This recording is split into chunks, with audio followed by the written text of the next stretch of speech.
Bonjour à tous, bienvenue sur la chaîne Wrestling Love. On se retrouve aujourd'hui pour une toute nouvelle vidéo. Alors, nous allons faire dans cette vidéo une review de Tokyo Joshi Pro Wrestling, une review donc du show Additional Attack. C'est un show qui s'est déroulé le 17 juin et c'est leur dernier Korakuen All en date. Donc quasiment à chaque mois, la TJP fait un Korakuen pour ce qui est leur plus gros show du mois, en tout cas par rapport à leur fête, parce que ce mois-ci il y a eu le Cyber Fight Festival aussi. Donc disons que c'est compliqué de dire que ça c'était leur plus gros show du mois, mais voilà, show qui contenait que cette fête-là, que la TJP, c'était leur plus gros show, et moi il me hypait bien, comme j'avais dit dans ma preview personnellement.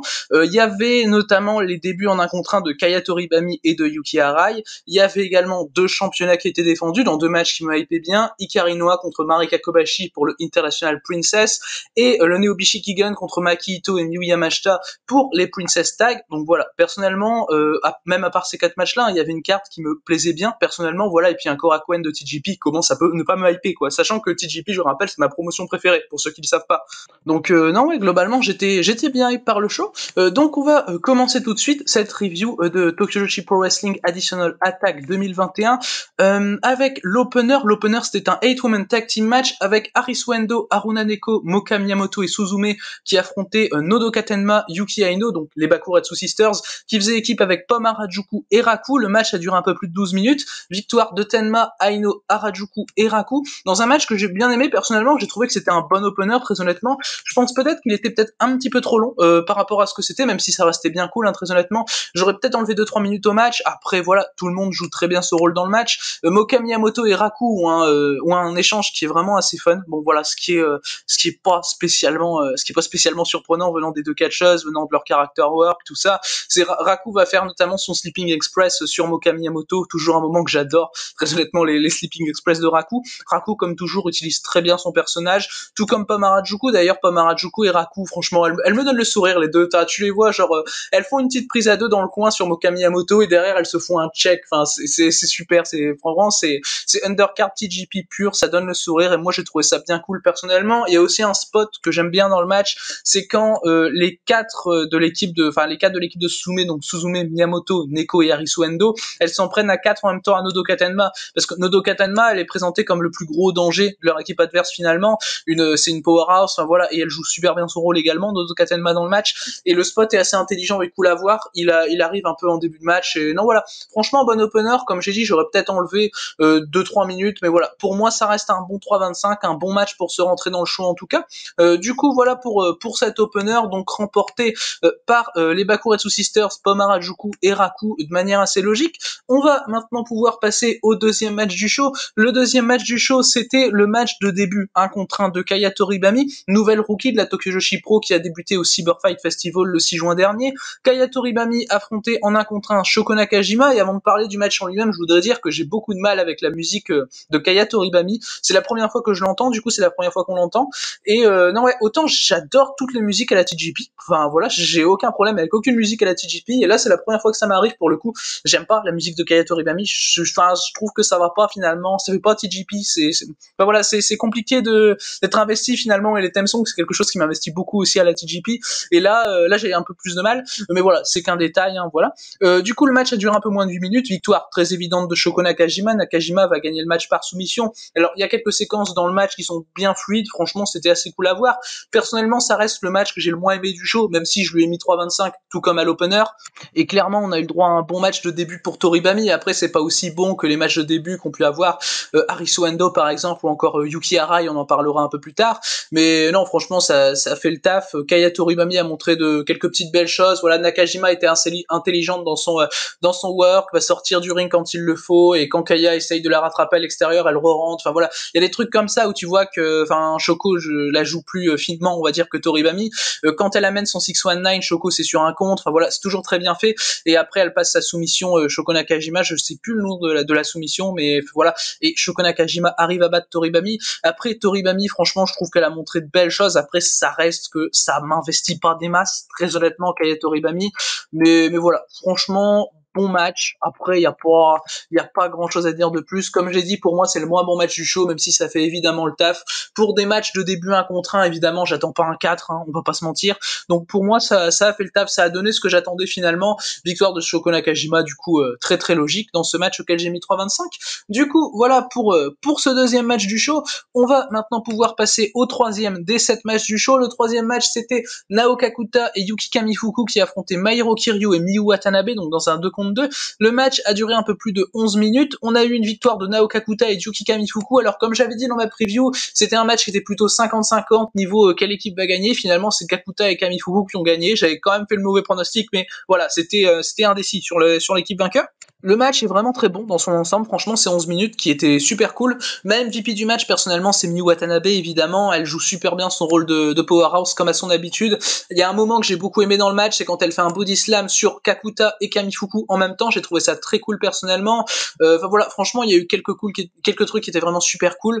Voilà, et c'est super facile d'être investi dans Miyu Watanabe aussi, je dis souvent, c'est une des filles les plus faciles à être investie à la TGP, je les mets avec des Sakazaki, Makito par exemple, c'est super facile d'être investi avec Miyu Watanabe. Elle a une aisance hyper naturelle qui est fascinante, Miyu Watanabe, et elle a un super teamwork avec Mairo Kiryu dans le match. Kiryu va montrer de belles choses, des bons échanges avec Yuki Kamifuku pendant le match. Kamifuku va réussir à placer son Famouser sur Kiryu dans le match, qui va écarter un peu plus longtemps Kiryu et donner un peu plus de temps à Miyu Watanabe vers le milieu du match. Voilà, et le temps était bien réparti globalement entre les quatre. Moi personnellement, celle que j'ai le moins vue, c'est Naoka Kuta. Après, très honnêtement, je la trouve un peu transparente Kakuta par rapport aux 3 autres surtout, et surtout Miyu Watanabe évidemment, même si Kakuta fait bien le taf, hein, très honnêtement, mais c'est pas là quelque chose qu'on remarque le plus à la TGP Naoka Kuta. Bon, c'est pas le cas non plus de Mairo Kiryu, mais je trouve que Kiryu, franchement, elle a eu quelques spots, quelques transitions qui étaient vraiment super cool, qui m'ont investi assez facilement, mais voilà, globalement j'aime beaucoup le match, personnellement j'ai mis la note de 3,5, je l'avais pas encore dit, et non ouais, franchement c'était vraiment bien, et vraiment bon match, en tout cas j'ai rien à dire de plus, voilà, pour moi c'est 3,5. Du coup, voilà pour ce troisième match du show. Alors, le quatrième match du show, puisqu'on va passer maintenant au quatrième match, c'était le match de début donc de Yuki Arai. On a eu plutôt le match de début de Kaya Toribami. Maintenant, c'est Yuki Arai qui affrontait pour ses débuts Mirai Mayumi. Alors, personnellement, ce match, je l'ai vraiment adoré. Je pense que j'ai même préféré ce match au match de début 1 contre 1 d'Arisu Endo qu'elle avait eu à Tokyo Joshi Pro 21 contre Suzume, parce que ce match, il est vraiment très très bon. C'est 3,5, limite 3,75. Franchement, j'étais absolument pas prêt à ce que ce match soit aussi bon, très honnêtement. Non ouais, les deux vont super bien faire le taf. Évidemment, Mirai Mayumi va un peu plus carrer Yuki Arai, c'est assez logique. Arai, elle fait que ses débuts. Mayumi va, comme attendu, emmener Yuki Arai dans de la technique. Donc voilà, Mayumi, elle sait super bien se débrouiller dans ce domaine-là. Yuki Arai a montré quelques bons skills également en termes de technique. Donc voilà, moi j'ai bien aimé le rendu in-ring, personnellement. Il y a eu quelques bons nearfalls également, et j'ai limite cru que Yuki Arai pouvait gagner. Enfin vraiment, j'étais tellement investi dans le match qu'il y a eu des nearfalls de Mayumi où vraiment j'y croyais presque pas. Enfin voilà, où ça m'a super investi ce match. Franchement, je m'attendais pas à être autant investi dans le match, être autant investi dans Yuki Arai, parce que Yuki Arai, elle a fait un super taf dans le match, et c'est vraiment d'une propreté absolue. J'ai trouvé la performance de Yuki Arai. Après, évidemment, c'est qu'une rookie encore, elle a évidemment le temps de se développer, mais pour une rookie, je trouve ça vraiment déjà excellent de faire une performance comme ça. Mayumi évidemment porte un peu plus le match, donne quelques bons spots à Yuki Arai. Mayumi va finir par remporter le match très logiquement. Elle gagne par soumission. Je crois que Yuki Arai pass out dans une soumission de Mirai Mayumi. Enfin voilà. En tout cas, le match est vraiment très bien. Personnellement, voilà, moi je le conseille pour découvrir une rookie. Franchement, je pense que c'est un match qui vaut le détour vraiment, parce que Yuki Arai, je pense qu'elle a vraiment du potentiel, en tout cas à la TGP. Et dans le match, elle a vraiment montré qu'elle savait faire super bien le taf dans un 1 contre 1, alors que c'est son tout premier de sa carrière, donc c'est quand même assez impressionnant. Du coup voilà, match logiquement remporté par Mirai Mayumi, je lui ai mis la note de 3,5. Du coup voilà pour ce quatrième match du show. On va maintenant pouvoir passer au cinquième des 7 matchs du show, mais également dernier match de l'undercard de Tokyo Joshi Pro Wrestling Additional Attack 2021. C'était un match par équipe avec les Magical Sugar Rabbits, Mizuki et Yuka Sakazaki, qui affrontaient Hyper Misao et Rika Tatsumi. Le match a duré un peu moins de 12 minutes, victoire très logique de Mizuki et Yuka Sakazaki Sakazaki. Misao et Tatsumi sont pas habituellement en équipe, voilà. Et moi, j'ai vraiment bien aimé. Moi, j'aime vraiment bien le match. T'as Hyper Misao qui arrive directement avec Tatsumi, qui fait une promo, comme d'habitude, elle prend un micro. Les réactions de Sakazaki et Mizuki derrière sont trop cool. Et en fait, t'as Tatsumi qui arrive avec une espèce de couronne qui va servir un peu plus tard dans le match. Et non, ouais, Hyper Misao va être super drôle dans le match. Comme à son habitude, Hyper Misao, c'est quelqu'un, pareil, j'ai aucune difficulté à m'investir. Et c'est surtout au début du match qu'elle va plus avoir ses spots, voilà. Et les Magical Sugar Rabbits, mais qu'est-ce qu'elles sont cool ensemble, c'est assez dingue. Sakazaki et Mizuki, franchement, à chaque fois qu'elles ont un match, que ce soit en tag ou même solo, hein, elles me donnent le sourire, les filles. Franchement, elles sont assez géniales et in-ring, c'est d'une propreté absolue. Il y a eu quelques interactions qui étaient super entre Yuka Sakazaki et l'arbitre du match. T'as notamment, j'ai parlé de la couronne un peu plus tôt, la couronne de Rika Tatsumi, t'as Sakazaki qui lui prend et qui essaye de la mettre sur la tête de l'arbitre, et l'arbitre prend la couronne et la claque par terre. Du coup, t'as Sakazaki qui est déçu, qui revient vers Misao pour l'attaquer. Enfin voilà, c'était assez drôle ce spot. Personnellement, j'ai bien aimé. Sakazaki, pour moi, c'est la MVP du match. Elle va faire le tombé sur Hyper Misao pour remporter le match assez logiquement, avec une espèce de 450 Magical Splash. Enfin, il était magnifique. Enfin voilà, c'est son magical splash, mais avec un tour en plus, et c'est vraiment hyper impressionnant ce qu'elle a fait Yuka Sakazaki pour remporter le match. Mais non, ouais, franchement, j'ai rien à dire, quoi. Le match est d'une propreté absolue, comme le show en général. Je lui ai mis 3,75 parce que franchement, je le trouve au-dessus de n'importe quel autre match qu'on a pu avoir dans l'undercard, même le match de Yuki Arai, qui était pourtant vraiment super bon également. Mais voilà, ce match-là, j'ai pas spécialement de défaut à dire. Rika Tatsumi a été super également. J'ai pas encore cité son excellence dans le match, mais elle a été super également, Rika. Elle fait une très très bonne performance. Et non, ouais, même Mizuki en soi, enfin, je cite beaucoup Yuka Sakazaki dans les meilleurs moments du match, mais c'est vrai que Mizuki est assez exceptionnel également. Et enfin voilà, vraiment du très bon taf de la part des quatre. C'est vraiment le genre de match à la TGP, mais c'est un bonheur en termes de construction. Enfin, c'est hyper propre. C'est vraiment, il y a vraiment il y a rien de travers, quoi. C'est assez ouf ce genre de match, même si c'est pas les matchs les plus incroyables, c'est les matchs vraiment hyper propres. Et franchement, c'est un bonheur de voir ce genre de match. Du coup, voilà pour ce 5e match du show, donc remporté par les Magical Sugar Rabbits, qui seront, ça n'a pas été spécialement annoncé, mais qui seront, à mon sens, les prochaines challengers au championnat par équipe. Alors, je dis pas les championnats par équipe sont acquis, j'en parlerai dans le main event, mais maintenant, on va passer justement au pré-main event de ce show Additional Attack.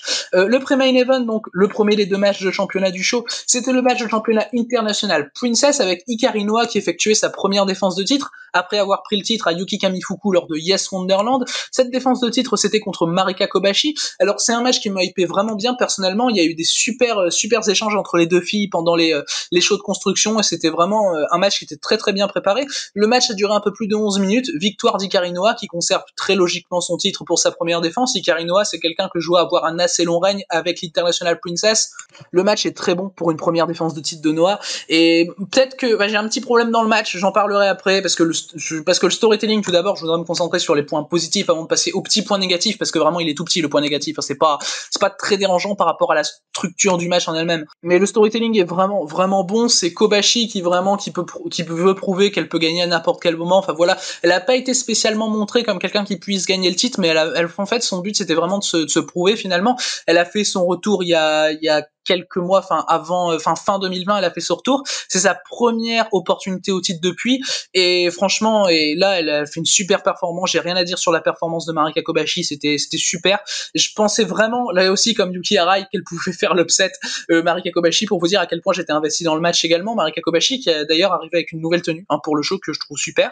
Mais voilà, franchement, le match et la performance de Marika Kobashi en général est super.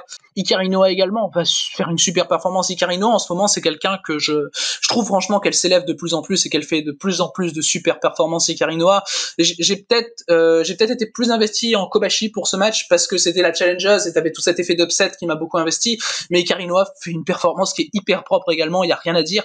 J'aime beaucoup le finish personnellement parce qu'en fait t'as Hikari Noa qui gagne par vraiment dernier effort. En fait, elle se prend un gros move de Kobashi, enfin voilà, elle va se near fall, derrière elle va arriver à faire un contre et à placer son finisher, Kobashi qui kick out pas.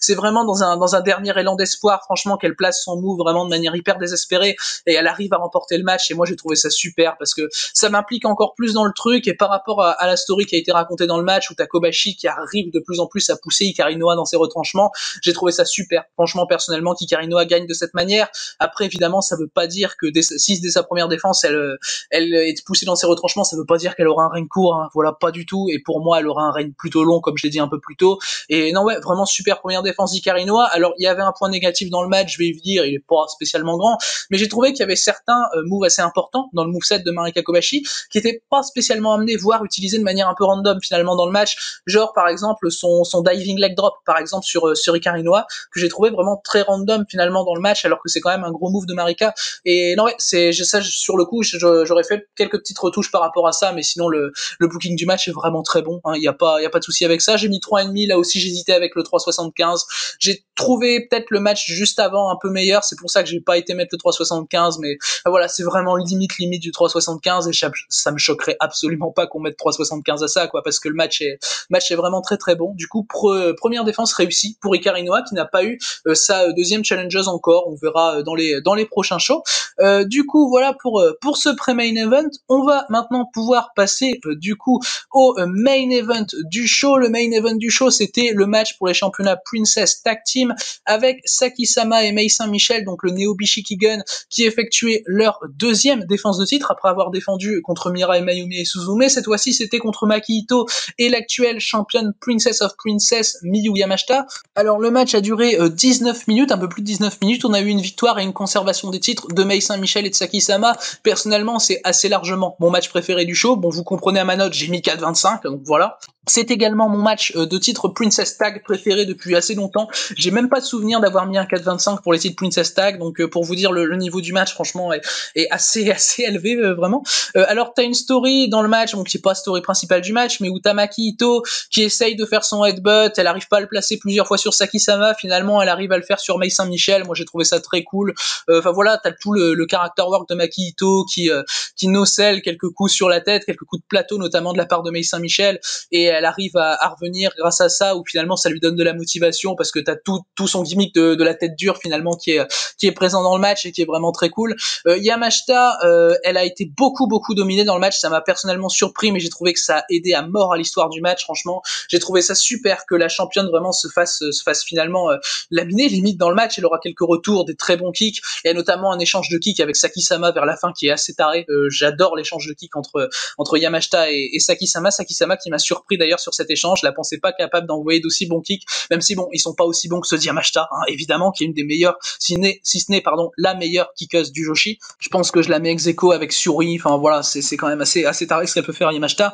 Et non, ouais, elle se fait dominer beaucoup, notamment par Mei Saint-Michel à l'extérieur du ring, où Mei Saint-Michel va vraiment dominer Yamashita. J'ai trouvé ça assez impressionnant. Et Saki Sama aussi va la dominer, Miyu Yamashita, évidemment. Bon, il y a des moments de remobilisation de l'équipe Ito et Yamashita qui vont mettre du temps à avoir leur premier vrai retour. T'as Maki Ito à un moment qui met un coup de boule à Yamashita pour la remobiliser, pour lui dire hey, tu fais quoi là, reconcentre-toi, enfin voilà, tu te fais trop dominer. Ito elle met un coup de boule à Yamashita pour la reconcentrer, et du coup les deux vraiment font une espèce de cri de guerre. Enfin j'ai trouvé ça super également. Enfin voilà, tout m'a investi dans ce match, vraiment tout m'a investi, et j'adore la fin du match. Vraiment la fin du match est d'une intelligence folle, parce que moi au début comme je dis dans ma preview, franchement j'avais envie que Miyu Yamashita se fasse battre, mais je me disais ouais, il y a quand même plus de chances que ce soit Maki Ito, parce que Miyu c'est quand même la championne Princess of Princess, et finalement Saki Sama a réussi à battre Miyu Yamashita par pass out.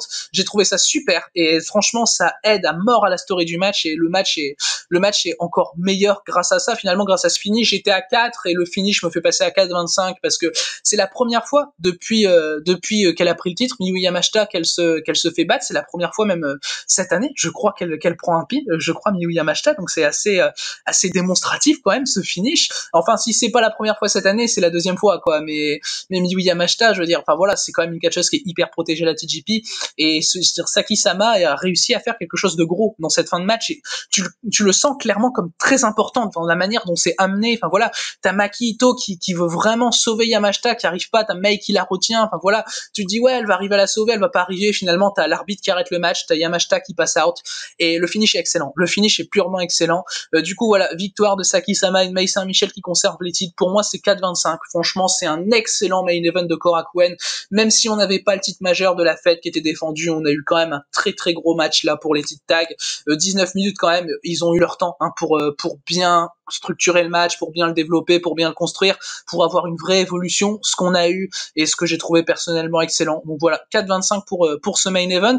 Du coup, on va passer à l'après-match du coup de ce main event, donc remporté par Saki-sama et Mei Saint-Michel, auquel j'ai mis 4-25. Alors en après-match de ce main event, tu as Maki Ito qui va commencer par prendre un micro, qui va engueuler Miyu Yamashita. Enfin voilà, tu la sens vraiment furieuse d'avoir perdu cette opportunité au titre tag. Et enfin vraiment, en plus c'est pas de sa faute Maki Ito. Du coup, elle engueule Miyu Yamashita. Elle fait signe comme quoi elle voudrait le titre de Miyu Yamashita. Enfin, elle fait un espèce de mini challenge pour Miyu Yamashita. Mais Maki Ito va finalement se faire interrompre par Saki-sama. Saki-sama qui a donc battu Miyu Yamashita dans le match. Et Saki-sama va s'en charger elle-même, elle va challenger elle-même Maki Ito, elle lui grille un peu la politesse, on va dire, Saki-sama, ce qui est un peu normal finalement, vu qu'elle a réussi à battre Miyu Yamashita par pass-out, et c'est la première fois cette année, je crois, si je dis pas de bêtises, que ça arrive, donc elle a réussi à faire quand même quelque chose de gros, Saki-sama, donc c'est normal que ce soit dans la suite logique des choses, c'est ce que j'avais dit dans ma preview, je pense que dans tous les cas, ça va déboucher sur un Miyu Yamashita contre Saki-sama pour le titre, c'est ce sur quoi ça va déboucher, vraisemblablement. Yamashita était vraiment énervé d'avoir perdu ce match, et tu la vois dans son regard à Saki-sama, tout ça, c'est très très cool. D'ailleurs, Miyu Yamashita vend super bien parce qu'elle a du mal à se relever, enfin voilà, vraiment, tu sens que la soumission l'a vraiment étourdie, enfin tu sens qu'elle est vraiment dans les mines dans un moment de détresse, hein, Miyu Yamashita, et c'est ça qui l'énerve finalement, c'est qu'elle se retrouve dans une position qui est hyper rare par rapport à sa place à la TJP finalement, Yamashita. Donc voilà, moi j'ai trouvé ça super de ce point de vue-là, et clairement je peux que conseiller le main event, l'après-match est hyper démonstratif, hyper logique dans ce qui nous est montré finalement pendant le main event, et Maki Ito a clairement montré les premières envies de titre Princess of Princess, et je pense que de toute façon ce sera elle hein, qui le prendra à Miyu Yamashita, soit à Wrestle Princess, ce que je vois pas trop personnellement, je vois plus à Tokyo Joshi Pro 22 le 4 janvier prochain pour avoir plus de symbolique, parce que t'as toute une symbolique des Yamashita Ito dans les Tokyo Joshi Pro, donc je la vois plus aller prendre le titre là-bas, mais non ouais, vraiment en tout cas je suis hype hein, par un Yamashita contre Saki-sama. Du coup voilà pour ce show. Donc c'est ce qui conclut ce show. Alors le show dans l'ensemble, personnellement, j'ai trouvé vraiment excellent. J'ai rien à dire sur le show. Franchement, c'est vraiment super bien du début à la fin. Clairement, les Korakuen à la TJP, ils peuvent pas les louper. C'est quand même assez dingue. Ils font toujours des excellents shows aux Korakuen. C'est quand même assez dingue. Enfin voilà, la TJP, la notion de mauvais show, ils connaissent pas, que ce soit au Korakuen ou ailleurs d'ailleurs. Et les gros shows TJP, ils délivrent toujours. Et là, ça a été le cas évidemment. Personnellement, je conseille de regarder tout le show parce que le show est purement excellent. Mais voilà, si vous avez moins le temps, regardez les 3 derniers matchs. Pour moi, c'est ce qui vaut vraiment le coup. Enfin, même les 4 derniers matchs, allez, parce que t'as le match de Yuki Arai qui est quand même super également. Mais du coup, voilà. Personnellement, c'est ce que je conseille. Voilà, les 4 derniers matchs, c'est à voir pour moi, et en priorité, évidemment, le main event pour les Princess Tag. Du coup, voilà pour ce show. Du coup, voilà pour cette review de TJPW Additional Attack 2021. C'est tout pour cette vidéo. J'espère qu'elle vous aura plu. Merci à vous de l'avoir écouté. Et du coup, d'ici les prochaines vidéos, je vous dis à la prochaine.